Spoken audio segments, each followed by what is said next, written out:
જૂનાગઢનો આઝાદ ચોક વિસ્તાર, જ્યાં બાઇક સવાર ખાડામાં ખાબક્યો, બાઇક ચાલકને માથાના ભાગે ગંભીર ઇજાઓ થઈ છે. સ્થાનિક લોકો ઇજાગ્રસ્તને તાત્કાલિક સરકારી હોસ્પિટલ ખસેડ્યો. શહેરમાં ખોદાયેલા ભૂગર્ભ ગટરના ખાડાથી અકસ્માતના બનાવો સતત વધી રહ્યા છે. યોગ્ય કાર્યવાહી ન થતા વાહન ચાલકો પણ પરેશાન છે.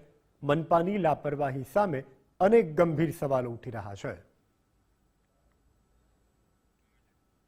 તો જે રીતે આપ જોઈ શકો છો, જૂનાગઢના દ્રશ્યો છે. જૂનાગઢ મહાનગરપાલિકાની નીરસતા અને કુંભકર્ણની નિંદ્રામાં ઊંઘેલા જે સત્તાધીશો છે તેને કારણે સામાન્ય જનતા ઉપર જીવનું જોખમ તોડાઈ રહ્યું છે. આઝાદ ચોકમાંથી પસાર થતો એક યુવક કે જે ખાડાને કારણે અકસ્માતમાં ઇજાગ્રસ્ત થયો છે. જોકે સદભાગ્યે યુવકનો જીવ બચી ગયો છે, જે રાહતની વાત છે.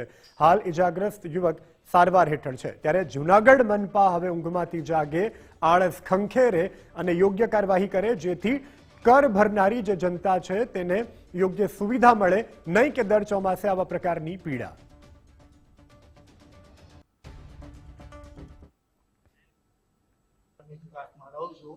મેં બે જણા સવારે 8:30 પોણા 8ની વચ્ચે કામે જતા હતા.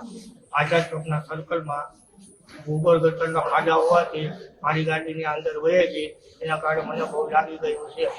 બરાબર, મારા માથામાં ટાંકા આવેલા છે, પગમાં વાગેલું છે, હાથમાં વાગેલું છે.